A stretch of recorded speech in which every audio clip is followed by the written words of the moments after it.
on the 1st of January 2016.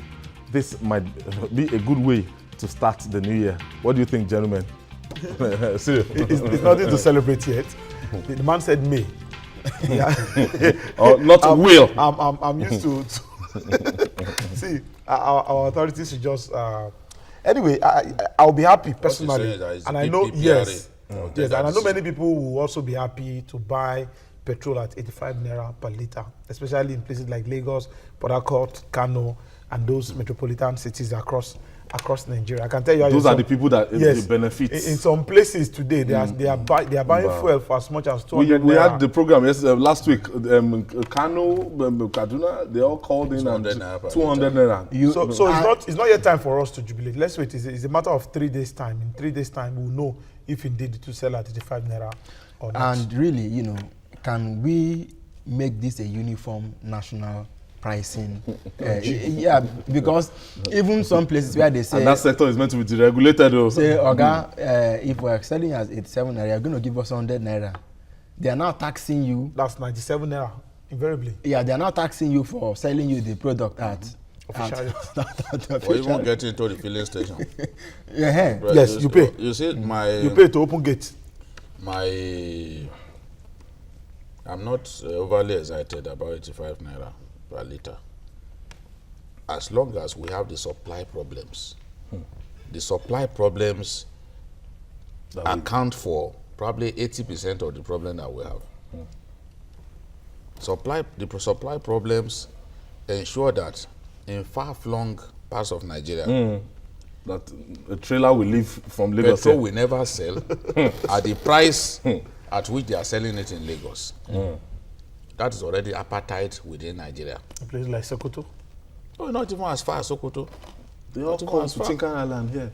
Everybody comes to Lagos. Everybody. To load the products. Now, you expect somebody who put his tanker on the road. And lifted fuel here in Lagos and took it all the way to Sokoto or to covering several states. You expect him on the road, he will bribe soldiers and policemen at checkpoints, and you expect him to sell at the so-called approved price. It will not happen. Even in the East, he will bribe policemen. In the East, when we had relative order, peace in that sector, and fuel was readily available, they were not selling at 87. The brother told me in Port Harcourt now it's 150. And there are two refineries in that state. Two refineries. So the problem, you see, Kachiku also said, I bought fuel for as much as 200 naira per litre in Port Harcourt. Kachiku also said that for now we'll be importing petrol. 75% of our petrol needs will still be imported. That means our refineries would by his projection, our refineries will only provide 25%, if that is up to of what we need. Do you believe? And you know how epileptic. Do you believe that? And you know the same refineries. Look, he's a very honest man. You know, he said it that the president has not approved privatization of the refinery. The Buhari that I know would not agree to sell the refineries. Because so many people have suggested that they should sell these refineries. But you look at the Kaduna refinery, for example, it's like a national monument of pride. How would you feel to see it go into the hands of a private individual? Can they do public-private partnership? So many Nigerians are not comfortable with that idea. Buhari too does not want it. He's not the sort of leader who will sanction that kind of move. But if Kachiku has his way, tomorrow he will sell off those refineries from his body language, because we continue to spend so much money on those refineries.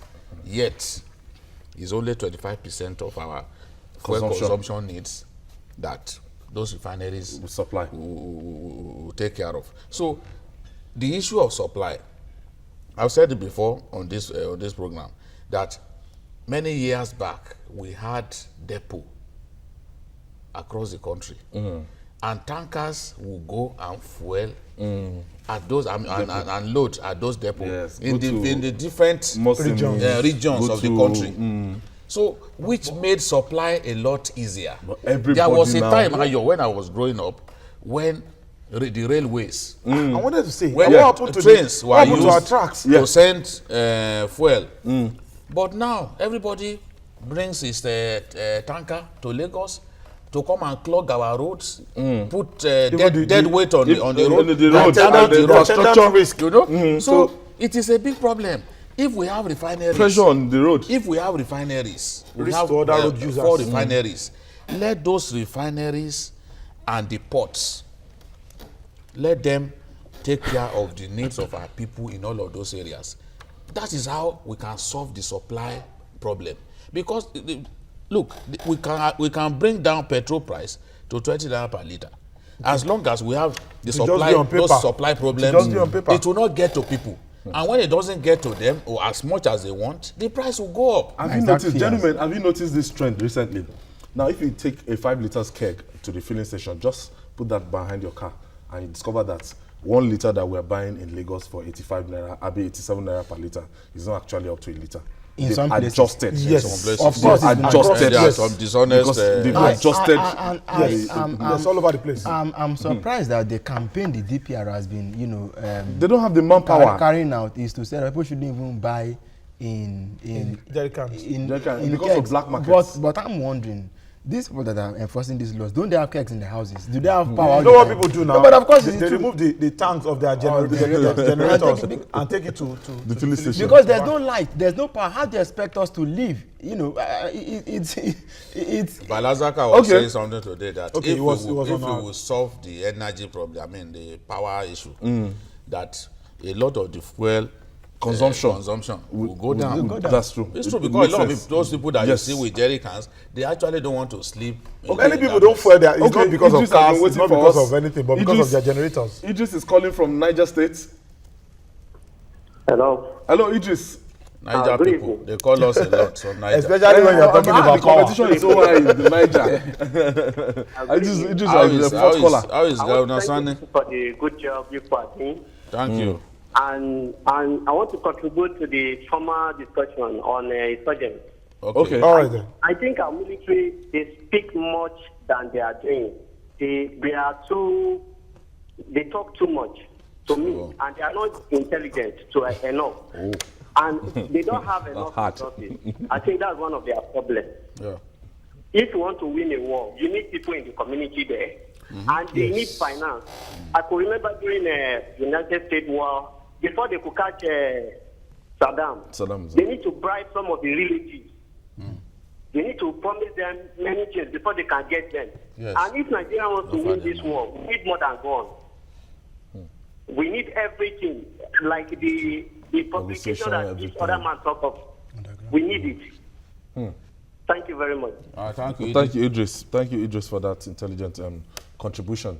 I hope people who are concerned are listening, and I hope they are getting information like what Idris just said now. There's more to it than the force of it. Because the war needs to be fought at the micro level. The military wing of fighting Boko Haram is less than 50%. Ayo.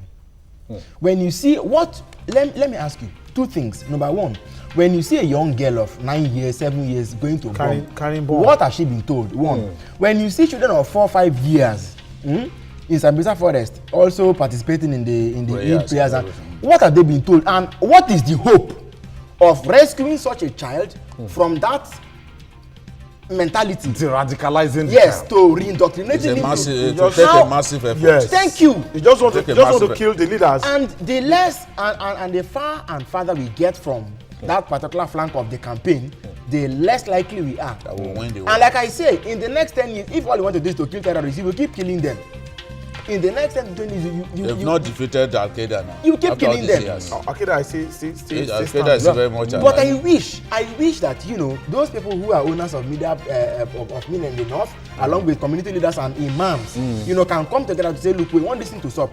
Create programs. I was saying that they need to use the big clerics. Sheikh Dairu Bauchi, for example, is a very fearless preacher. Boko Haram has killed so many preachers in the north. So many preachers, district heads, they've slaughtered many. But Sheikh Dairu Bauchi continues to attack them. That was why they wanted to kill him along with Buhari the other day in Kaduna, because they went for an event. As they were leaving the venue, they set up those bombers against them. So they need to use a lot of those big clerics, let them get to work and assist us in actually preaching, getting us across the message of hope. Boko Haram cannot represent hope, and nobody will give you for young people. No virgin is waiting for you anywhere. You just go to the gate of hell and you get the punishment that you deserve. And that's it on Journalists Hangout today. Join us tomorrow for a fresh episode. You can watch the repeat broadcast of this program today at 11 p.m. and on TVC Entertainment at 5 in the morning. I'd like to invite you again to the special edition of Journalist Hangout on Friday the 1st of January 2016 at 4 p.m.